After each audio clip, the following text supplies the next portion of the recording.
அன்பான நேயர்களே, ரோமர் முதலாம் அதிகாரத்தை பாடலாக கேட்பதற்கு இதோ உங்களுக்கு ஒரு அரிய சந்தர்ப்பம். ரோமர் நிரூபமானது நீரோ பேரரசின் ஆட்சி காலத்தில் கிபி 55-57 ஆண்டளவில் இன்னும் முறையான துன்புறுத்தலுக்கு உட்படாதிருந்த ரோமபுரியில் இருந்த சபைக்கு கொரிந்து பட்டணத்தில் இருந்த வண்ணம் அப்போஸ்தலனாகிய பவுலினால் எழுதப்பட்டது. ரோமர் முதலாம் அதிகாரத்தை வாழ்த்துக்களுடன் ஆரம்பிக்கும் பவுல், நற்செய்தி என்பது விசுவாசிக்கிற அனைவருக்கும் ரட்சிப்புக்கான தேவனுடைய வல்லமை என்கிறார். அவரிடம் இருந்து விலகி சிலை வழிபாட்டிலும் பாவத்திலும் மூழ்கியுள்ள திருச்சபையானது இயேசு கிறிஸ்துவை விசுவாசிப்பதன் மூலம் ரட்சிப்புக்கான உலகளாவிய தேவையை காட்டுகிறது.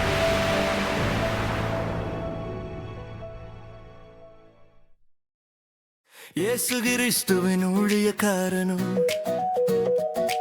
அப்போஸ்தலனாகும்படி அழைக்கப்பட்டவனும் தேவனுடைய சுவிசேஷத்திற்காக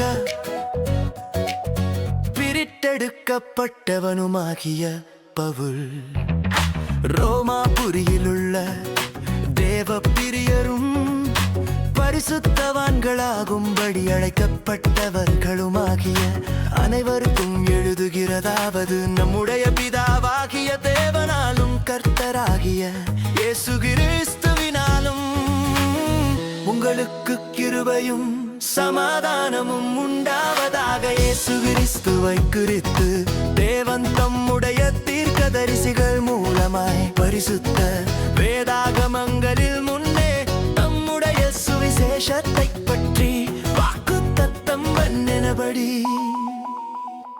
கர்த்தராகிய இயேசு கிறிஸ்துவானவர் மாம்சத்தின்படி தாவீதின் சந்ததியில் பிறந்தவரும் பரிசுத்தமுள்ள ஆவியின்படி தேவனுடைய சுதன் என்று மரித்தோரிலிருந்து உயிர்த்தெழுந்ததினாலே பலமாய் ரூபிக்கப்பட்ட தேவகுமாரனுமாயிருக்கிறார். அவர் சகல ஜாதிகளையும் அவர்களுக்குள் இயேசு கிறிஸ்துவினால் அழைக்கப்பட்டவர்களாகிய உங்களையும் தமது நாமத்தின் நிமித்தம் விசுவாசத்துக்கு கீழ்ப்படிய பண்ணும் பொருட்டு எங்களுக்கு கிருபையையும் அப்போஸ்தல ஊழியத்தையும் அருளிச் செய்திருக்கிறார். உங்கள் விசுவாசம் உலகமெங்கும் பிரசித்தமாகிறபடியினாலே முதலாவது நான் உங்கள் எல்லாருக்காகவும் இயேசு கிறிஸ்து மூலமாய் என் தேவனை ஸ்தோத்திரிக்கிறேன். நான் ஜெபம் பண்ணும் போதெல்லாம் இடைவிடாமல் உங்களை நினைத்துக் கொண்டிருக்கிறதை குறித்து தமது குமாரனுடைய சுவிசேஷத்தினாலே என் ஆவியோடு நான் சேவிக்கிற தேவன் எனக்கு சாட்சியாயிருக்கிறார். நீங்கள் ஸ்திரப்படுவதற்காக ஆவிக்குரிய சில வரங்களை உங்களுக்கு கொடுக்கும்படிக்கும் உங்களிலும் என்னிலும் உள்ள விசுவாசத்தினால் உங்களோட கூட நானும் மாறுதலடையும்படிக்கும் உங்களை காண வாஞ்சையாயிருக்கிறபடியினாலே எவ்விதத்திலாவது நான் உங்களிடத்தில் வருகிறதற்கு தேவனுடைய சித்தத்தினாலே எனக்கு நல்ல பிரயாணம் சீக்கிரத்தில் கிடைக்க வேண்டும் என்று வேண்டிக் கொள்ளுகிறேன். சகோதரரே, புறஜாதிகளான மற்றவர்களுக்குள்ளே நான் பலனை அடைந்தது போல உங்களுக்குள்ளும் சில பலனை அடையும் படிக்கு உங்களிடத்தில் வர பல முறை யோசனையாயிருந்தே, ஆயினும் இதுவரைக்கும் எனக்கு தடையுண்டாயிற்று.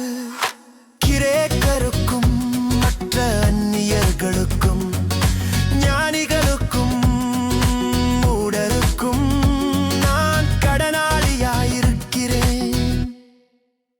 ஆகையால் ரோமாபுரியில் இருக்கிற உங்களுக்கும் என்னால் என்ற மட்டும் சுவிசேஷத்தை பிரசங்கிக்க விரும்புகிறேன். கிறிஸ்துவின் சுவிசேஷத்தை குறித்து நான் வெட்கப்படேன். முன்பு யூதரிலும் பின்பு கிரேக்கரிலும் விசுவாசிக்கிறவனெவனோ அவனுக்கு இரட்சிப்பு உண்டாவதற்கு அது தேவ பலனாயிருக்கிறது. விசுவாசத்தினாலே நீதிமான் பிழைப்பான் என்று எழுதியிருக்கிறபடி விசுவாசத்தினால் உண்டாகும் தேவ நீதி விசுவாசத்துக்கென்று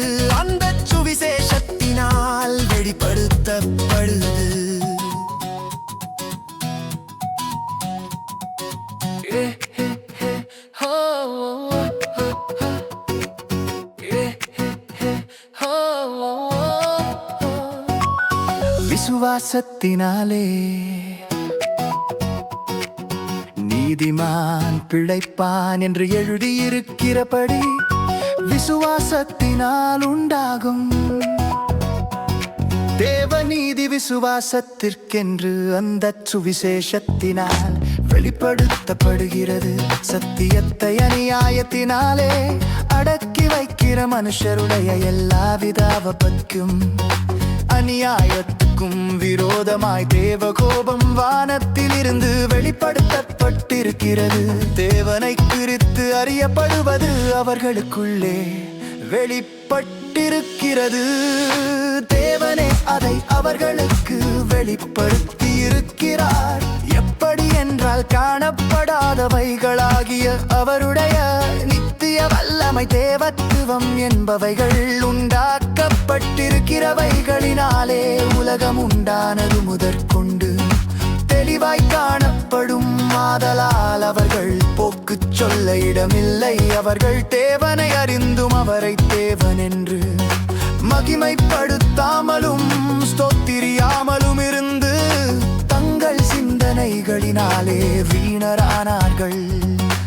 உணர்வில்லாத அவர்களுடைய இருதயம் இருளடைந்தது. அவர்கள் தங்களை ஞானிகள் என்று சொல்லியும் பைத்தியக்காரராகி அறிவில்லாத தேவனுடைய மகிமையை அழிவுள்ள மனுஷர்கள், பறவைகள், மிருகங்கள், ஊரும் பிராணிகள் ஆகிய இவைகளுடைய ரூபங்களுக்கு ஒப்பாக மாற்றினார்கள்.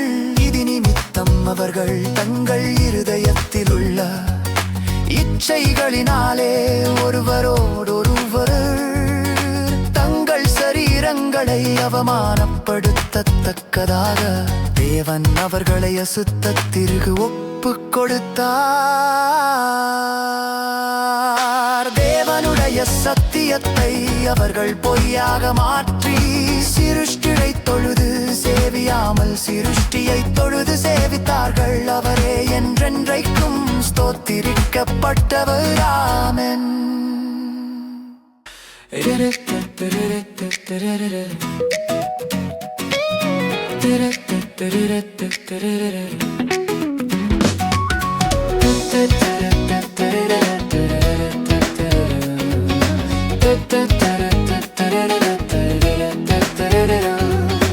இது நிமித்தம் தேவன் அவர்களை இழிவான இச்சரோகங்களுக்கு ஒப்பு கொடுத்தார். அந்தப்படியே அவர்களுடைய பெண்கள் சுபாவ அனுபோகத்தை சுபாவத்துக்கு விரோதமான அனுபோகமாக மாற்றினார்கள். அப்படியே ஆண்களும் பெண்களை சுபாவப்படி அனுபவியாமல் ஒருவர் மேல் ஒருவர் விரகதாபத்தினாலே பொங்கி ஆணோடே ஆண் அவலட்சணமானதை நடப்பித்து தங்கள் தப்பிதத்துக்கு தகுதியான பலனை தங்களுக்குள் அடைந்தார்கள். தேவனை அறியும் அறிவை பற்றி கொண்டிருக்க அவர்களுக்கு மனதில்லாதிருந்தபடியால் தகாதவைகளை செய்யும்படி தேவன் அவர்களை கேடான சிந்தைக்கு ஒப்பு கொடுத்தார்.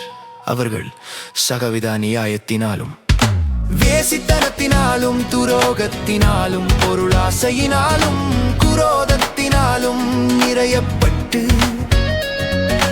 பொறாமையினாலும் கொலையினாலும் வாக்குவாதத்தினாலும் வஞ்சகத்தினாலும் வன்மத்தினாலும் நிறைந்தவர்களுமாய் புறங்கூறுகிறவர்களுமாய் அவதூறு பண்ணுகிறவர்களுமாய் தேவ பகைஞருமாய் துராகிரம் பண்ணுகிறவர்களுமாய் அகந்தையுள்ளவர்களுமாய் வீம்புக்காரருமாய் பொல்லாதவைகளை யோசித்து பிணைக்கிறவர்களுமாய் பெற்றாருக்கு கீழ்ப்படியாதவர்களுமாய் உணர்வில்லாதவர்களுமாய் உடன்படிக்கைகளை மீறுகிறவர்களுமாய் சுபாவ அன்பில்லாதவர்களுமாய் இணங்காதவர்களுமாய் இரக்கமில்லாதவர்களுமாய் இருக்கிறார்கள். இப்படிப்படங்களை செய்கிறவர்கள் மரணத்திற்கு பாத்திரராயிருக்கிறார்கள் என்று தேவன் தீர்மானித்த நீதியான தீர்ப்பை அவர்கள் அறிந்திருந்தும் அவைகளை தாங்களே செய்கிற செய்ததுமல்லாமல் அவைகளை செய்கிற மற்றவர்களிடத்தில் பிரியப்படுகிறவர்களும்